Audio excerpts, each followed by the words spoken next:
Guys, welcome to my YouTube channel NCERT chemistry with Mansi. इस चैनल में मैं क्लास 11th और 12th के एनसीईआरटी केमिस्ट्री के मैंने जो सेल्फ मेड नोट्स बनाए हैं हर चैप्टर से, उससे मैं हर दिन आपको एक एक पेज समझाती हूँ और आपका रिवीजन करवाती हूँ। तो अभी हमने क्लास 11th का chapter 1 some basic concepts of chemistry start कर दिया था, जिसमें हमारा कंसेप्चुअल पार्ट पूरा कंप्लीट हो गया था। अब उस चैप्टर में जो बैक एक्सरसाइजेस गिवन है, प्रैक्टिस प्रॉब्लम्स गिवन है, अब हम उसको प्रैक्टिस कर रहे हैं, जिससे आपका जो कंसेप्ट्स आपने पढ़ा है वो आपका रिवीजन भी हो जाए और रिवीजन नहीं पर आपका अच्छे से समझ में भी आ जाए। क्योंकि मुझे लगता है और ये सबका ही मानना है कि कंसेप्ट्स को अच्छे से दिमाग में उतारने के लिए, उसको समझने के लिए उनके प्रॉब्लम्स की प्रैक्टिस करना बहुत ज़रूरी है। तो लास्ट क्लास में मैंने एक क्वेश्चन स्टार्ट कर दिया था, बट कहते हैं मैंने उसके सॉल्यूशंस को नहीं समझाया था। तो अभी हम वही क्वेश्चन से स्टार्ट करते हैं। हमारा क्वेश्चन है, calculate the amount of carbon dioxide. थोड़ा सा मैं जूम कर दूँ, इतने में समझ में आ जाएगा। Calculate the amount of carbon dioxide that could be produce when. अब इसमें हमारा क्वेश्चन देखो, सबसे पहले ना क्वेश्चन को सॉल्व करने के बारे में सोचो कि कैसे आंसर आएगा, कैसे नहीं आएगा। हमें पहला मकसद होना चाहिए कि जो क्वेश्चन में दिया गया है वो हमें समझ में आए। क्वेश्चन में क्या पूछ रहा है, क्वेश्चन में क्या गिवन है, हमें इतना दिमाग में आना चाहिए। पहली चीज़ हमारे दिमाग में ये होनी चाहिए। कैसे सॉल्व होना है, किस तरीके से सॉल्व होना है, ये हमारा सेकेंडरी प्रॉब्लम है। पहला प्रॉब्लम यही है कि हमें क्वेश्चन समझ में आना चाहिए, क्वेश्चन में क्या क्या गिवन है वो पता होना चाहिए, और क्वेश्चन में क्या पूछ रहा है वो हमें पता होना चाहिए। Calculate the amount of carbon dioxide. हमसे कार्बन डाइऑक्साइड का अमाउंट पूछा गया है। कब? जब 1 mole of carbon is burnt in air, 1 mole of carbon is burnt in 16 gram of dioxygen, 2 mole of carbon are burnt in 16 gram of dioxygen. तो सबसे पहले हम कंबशन ऑफ कार्बन का हम इक्वेशन लिखेंगे, जिसको हम balanced out भी करेंगे। पहली चीज़ आपको दिमाग में रखनी कि अगर कहीं पर भी केमिकल रिएक्शन का इन्वॉल्वमेंट हो रहा है तो उसकी कैलकुलेशन करने के लिए आपको उस केमिकल इक्वेशन को बैलेंस्ड आउट करना बहुत ज़रूरी है। बिना बैलेंस्ड आउट किए आप क्वेश्चन को आगे प्रोसीड नहीं करोगे, वरना आंसर गलत आएगा। तो हमने कंबशन ऑफ कार्बन की रिएक्शन लिखी। कार्बन सॉलिड फॉर्म में एग्जिस्ट करता है, ऑक्सीजन गैस के फॉर्म में, कार्बन डाइऑक्साइड गैस के फॉर्म में रिलीज़ होगी। तो कार्बन, जब हमने ये रिएक्शन लिखी, इसको हमने बैलेंस्ड आउट करने की कोशिश करी, तो हमें पता चला कार्बन का भी हमने एक ही स्टाइकोमेट्रिक कितना यूज़ हो रहा है, 1। यहाँ पर भी 1 है, यहाँ पर भी 1 है आपका, ठीक है। तो इससे आपको क्या समझ में आया कि यहाँ पर कार्बन के 1 मोल यूज़ हो रहे हैं, ऑक्सीजन के भी 1 मोल यूज़ हो रहे हैं, और यहाँ पर कार्बन डाइऑक्साइड भी 1 मोल आपको मिलेगी। अब इसमें 1 मोल का आपको पता है क्या मतलब होता है कि उसी एलिमेंट या मॉलिक्यूल का आपको मास को ग्राम में लिखना होता है, जो इसके आपके मोलर मास के इक्वल आ जाएगा। तो 1 मोल आपका क्या है, 12 ग्राम के इक्वल है। 16 O2 का मास कितना होता है, 32 ग्राम। कार्बन डाइऑक्साइड का मास निकालोगे तो 12 + 32 कर दोगे, आपका 44 आपका कार्बन डाइऑक्साइड का मोलर मास आ जाएगा। तो इस क्वेश्चन को हम सॉल्व कर रहे हैं। तो हमसे पहला क्वेश्चन ये है कि 1 मोल कार्बन जब बर्न किया जाता है तो कितना कार्बन डाइऑक्साइड मिलेगा। तो आपको मोल के ही फॉर्म में आंसर करना होगा। इस इक्वेशन को देखकर आपको पहले ही समझ में आ जाएगा इस क्वेश्चन का आंसर। अगर कार्बन का 1 मोल रिएक्ट कर रहा है तो कार्बन डाइऑक्साइड भी 1 मोल ही प्रोड्यूस होगी। As per the balanced equation, 1 mole of carbon burns in 1 mole of dioxygen air to produce 1 mole of carbon dioxide। ये आपको समझ में आ गया। दूसरा क्वेश्चन आपसे क्या पूछा गया है, 1 mole of carbon is burn in 16 gram of dioxygen. जब 1 मोल कार्बन बर्न करती है 16 ग्राम डाइऑक्सीजन से। आपको यहाँ पर थोड़ा सा मैं रफ कर दूँ। हाँ, आपको जब क्या कहते हैं, यहाँ पे आपने देखा तो कार्बन का 1 मोल जब ऑक्सीजन के 1 मोल से रिएक्ट कर रहा है तो कार्बन डाइऑक्साइड का 1 मोल प्रोड्यूस हो रहा है। पर यहाँ पर ये बोला है कि 1 मोल कार्बन जब ऑक्सीजन के 16 ग्राम से रिएक्ट करेगा तो कितनी कार्बन डाइऑक्साइड प्रोड्यूस होगी। तो उसके लिए क्या करेंगे, 32 यहाँ पर है, 32 ग्राम है यहाँ पे।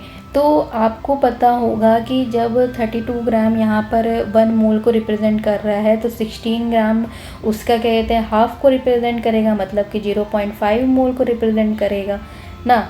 जब 32 ग्राम आपका 1 मोल रिप्रेजेंट कर रहा है तो 16 ग्राम 32 का हाफ होता है, तो वो आपको वो 0.5 मोल दिखा रहा है।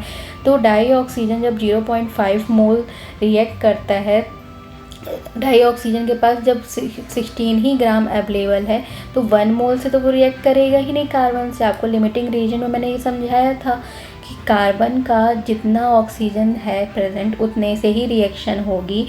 अगर कार्बन आपके पास बहुत ज़्यादा प्रेजेंट है, ऑक्सीजन कम अमाउंट में प्रेजेंट है, पर आपको कार्बन डाइऑक्साइड बनानी है, तो आपको तो जितना ऑक्सीजन प्रेजेंट है उतना ही रिएक्शन में पार्टिसिपेट करेगा कार्बन, क्योंकि कार्बन अकेले तो कार्बन डाइऑक्साइड बना नहीं पाएगा।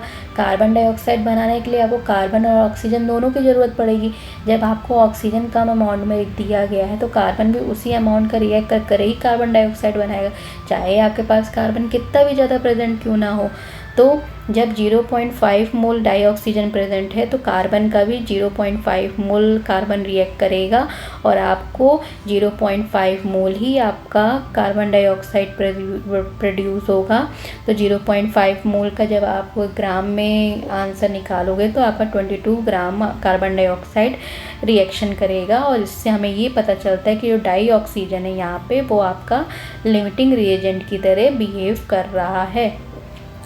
देखो 44 ग्राम में आपका 1 मोल कार्बन डाइऑक्साइड होता है, तो 0.5 मोल करना है तो कार्बन डाइऑक्साइड जो 44 ग्राम था उसका हाफ कर दोगे तो कितना आ जाएगा, 44 डिवाइडेड बाई 2 22 ग्राम। मतलब कि 0.5 मोल में 22 ग्राम प्रेजेंट होते हैं, उतने ही कार्बन डाइऑक्साइड आपके रिएक्ट करेंगे। अब आपका दूसरा क्वेश्चन क्या है, 2 moles of carbon are burnt in 16 gram of dioxygen. मैंने अभी आपको पहले ही बताया ऑक्सीजन यहाँ पर आपका लिमिटिंग रिएजेंट की तरह बिहेव कर रहा है, चाहे कार्बन का कितना ही अमाउंट प्रेजेंट हो। कार्बन डाइऑक्साइड तभी बनेगी जब ऑक्सीजन और कार्बन रिएक्ट करेंगे, तभी कार्बन डाइऑक्साइड बनेगी। अगर ऑक्सीजन नहीं बचती है आपके पास तो कार्बन अकेले कार्बन डाइऑक्साइड नहीं बनाएगा। तो इसीलिए यहाँ पर डाई ऑक्सीजन जो है आपका लिमिटिंग रीजन की तरह बिहेव कर रहा है। यहाँ पर बोल दिया 2 ग्राम आपके 2 मोल आपके कार्बन प्रेजेंट है, पर यहाँ पर तो आपके पास 16 ही ग्राम डाई ऑक्सीजन प्रेजेंट है, तो only 16 gram of dioxygen is available. It is limiting reagent. The 16 gram of dioxygen can combine with only 0.5 mole of carbon to give 22 gram of CO2। जो आपका second question में answer था वही आपका third में भी answer है। मैंने बोला कार्बन तुम कितना भी बढ़ा लो हमें फ़र्क नहीं पड़ता है, ऑक्सीजन कार्बन डाइऑक्साइड बनाना है तो आपको कार्बन और कार्बन डाइऑक्साइड दोनों का, कार्बन और डाई ऑक्सीजन का दोनों का ही रिएक्शन करना पड़ेगा। तो जितना हमारे पास ऑक्सीजन प्रेजेंट है उतना ही हम कार्बन को भी यूज़ करेंगे, तभी हमारा कार्बन डाइऑक्साइड बनेगा। 16 ग्राम ऑक्सीजन दिया गया है, मतलब 0.5 मोल की बात करी जा रही है। 0.5 मोल डाई ऑक्सीजन रिएक्ट कर रहे हैं तो उतने ही मोल कार्बन भी रिएक्ट करेंगे, तो मतलब 0.5 मोल ही कार्बन रिएक्ट करेगा और उतने ही मोल आपको कार्बन डाइऑक्साइड मिलेगी। ठीक, ये क्वेश्चन समझ में आ गया।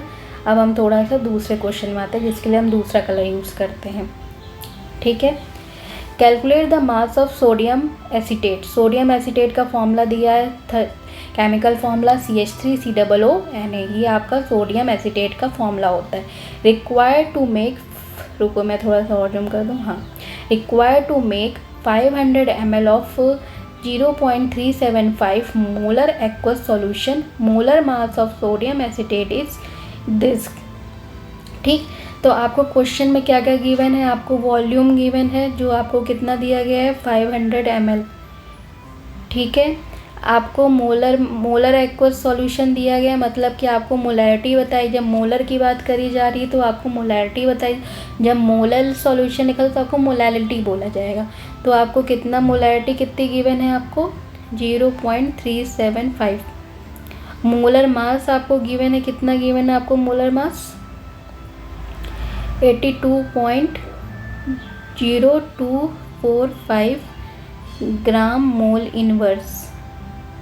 जहाँ पर भी ग्राम मोल इनवर्स दिया जाएगा तो आपको ये समझ लेना है कि यहाँ पर यूनिट मोल में बताई जा रही है, मतलब कि आपका मोलर मास ही दिया गया है। तो आपको जब मोलैरिटी पता चल गई, वॉल्यूम पता चल गया, मोलर मास पता चल गया, तो आपसे पूछा जा रहा है कि मास बताओ। आपका क्वेश्चन क्या पूछ रहा है आपको कि आपको मास बताना है। तो आपने देखा मोलैरिटी का फॉर्मूला क्या होता है। मोलैरिटी का फॉर्मूला होता है number of moles upon volume in litre. तो आपको क्या करना रहेगा, आपको मोलैरिटी गिवन है, आपको वॉल्यूम इन मिलीलीटर गिवन है, इसको आपको लीटर में कन्वर्ट करना पड़ेगा। लीटर में कन्वर्ट करने के लिए डिवाइडेड बाय 1000 करना होगा। तो आपको नंबर ऑफ मोल्स आ जाएंगे 0.375 इंटू ये इधर चला जाएगा 500, और ये मिलीलीटर में गिवन है, उसको लीटर में कन्वर्ट करना है तो ये 1000 हो जाएगा। तो हमारा आंसर क्या आ जाएगा, नंबर ऑफ मोल्स आ जाएंगे। अब ये नंबर ऑफ मोल्स आपके क्या बताते हैं, given mass upon molecular mass.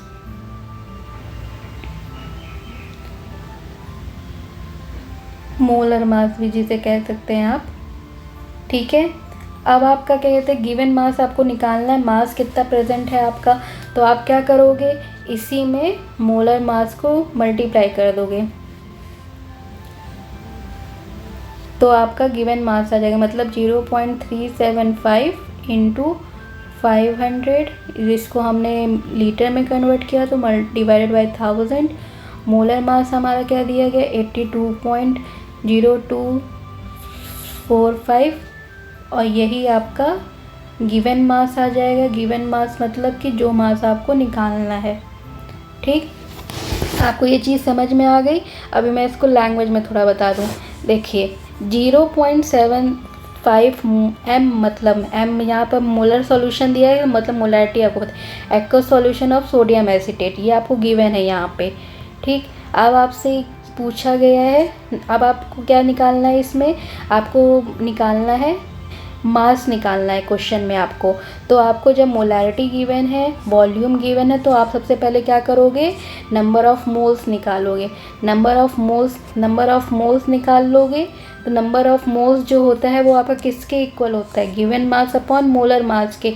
तो गिवन मास ही आपको निकालना है, मोलर मास आपको गिवन है क्वेश्चन में 82.0245, इससे आप मल्टीप्लाई कर दोगे तो आपका मास आ जाएगा, ठीक। तो इसमें क्या है, number of moles of sodium acetate in 500 ml solution, moles निकालने, तो मोल्स के लिए क्या कर रहे हैं, हमने मोलैरिटी इनटू वॉल्यूम से मल्टीप्लाई कर दिया, ठीक। जो हमने आपको ये इक्वेशन में जब हमने आपको ये कैलकुलेशन करके समझाया, तो इससे जब आप कैलकुलेशन करो, देखो कैलकुलेशन मैं नहीं करूँगी क्योंकि आपको उससे वीडियो थोड़ी लॉन्ग हो जाएगी। कैलकुलेशन आपको पेन से ही सॉल्व करना ज़्यादा बेहतर है। वैसे तो कैलकुलेटर प्रोवाइडेड होगा, बट फिर भी आपको जब बोर्ड एग्ज़ाम्स दोगे तब तो वहाँ पर कैलकुलेटर तो होगा नहीं, तो आपको प्रैक्टिस करनी है, आपको खुद ही क्वेश्चंस को ये सॉल्व करना है। तो 0.1875 मोल आपका आंसर आ जाएगा। अब आपका molar mass of sodium acetate दिया गया है 82.024745 ग्राम मोल इनवर्स। तो रिक्वायर्ड मास कैसे आएगा आपका, moles multiply by molar mass, जो हमने अभी आपको कैलकुलेशन में बताया है, moles multiply by molar mass. जब आप इसको करोगे तो कैलकुलेशन करके सॉल्व करोगे तो आपका आंसर 15.38 ग्राम आंसर आपका आ जाएगा, ठीक है। आपको ये क्वेश्चन समझ में आ गया। देखो क्वेश्चन में जो गिवन है पहले वो हमें पता करना है, जो क्वेश्चन में पूछा जा रहा है वो समझना है, और फिर हमारा थर्ड स्टेप होता है कि हम ये समझेंगे कि उसको हम कैसे रिलेट करके हम अपना आंसर निकालें, क्योंकि जो आपको गिवन है क्वेश्चन में उसी से आपको आंसर निकाला जाएगा, ये आपको दिमाग में होना चाहिए। ये नहीं कि कहीं से भी आंसर नहीं आ जाएगा, नहीं, जो आपको गिवन है उसी से आंसर निकलेगा, इसलिए आपको को रिलेट करना पड़ेगा हर चीज़ों को। जैसे मैंने यहाँ पर मोलैरिटी गिवन थी, वॉल्यूम गिवन था, तो हमने सबसे पहले मोल्स निकाल लिया, और मोल्स से हमें पता है given mass upon molar mass होता है, तो उससे हमने मास निकाल लिया, ठीक। अभी हमारा जो नेक्स्ट क्वेश्चन है, calculate the concentration of HNO3 in moles per litre moles per litre concentration पूछा गया, मोल्स पर लीटर की बात करी जा रही है और मोल्स पर लीटर आप समझोगे तो ये मोलैरिटी होता है। इन sample which has density 1.41 gram millilitre inverse and the mass percentage of HNO3 in it being 69 है ये, ठीक, 6% नहीं है, 69 है, ठीक। तो ये क्वेश्चन आप मैं कल के लिए रखती हूँ क्योंकि आज हमने 2 क्वेश्चन सॉल्व कर लिए हैं और ये हमारा एक पेज कंप्लीट हो गया है। ये क्वेश्चन मैं आपको कल समझाऊंगी, पर ये क्वेश्चन आपको घर से खुद से कर आना होगा, प्रैक्टिस कर आना होगा। यहाँ जो 6% दिया है ये 6% नहीं 69% है। ये मैंने आपको बता दिया कि इसमें मोलैरिटी आपसे पूछी गई क्योंकि मोल्स पर लीटर की बात करी गई है कंसंट्रेशन में। तो ये क्वेश्चन आप घर से कर आइएगा। अगर नहीं समझ में आता है तो मैं आपको कल क्लास में समझाऊंगी। तो आज के लिए इतना ही। Please like share and subscribe. और एक चीज़ और, मैंने अपना क्लास 9th की भी साइंस की यूट्यूब पर वीडियो डालना स्टार्ट करा है, तो वो लिंक भी मैं आपको अपने डिस्क्रिप्शन बॉक्स में दे दूँगी। तो अगर आपको क्लास 9 की भी केमिस्ट्री या आपके भाई बहनों को क्लास 9 की केमिस्ट्री समझनी है तो वो मेरा यूट्यूब चैनल सब्सक्राइब कर सकते हैं, ठीक है। तो please like share and subscribe. Thank you for watching. हम कल आपसे मिलते हैं एक नए चैप्टर के साथ, नए पेज के साथ। Thank you.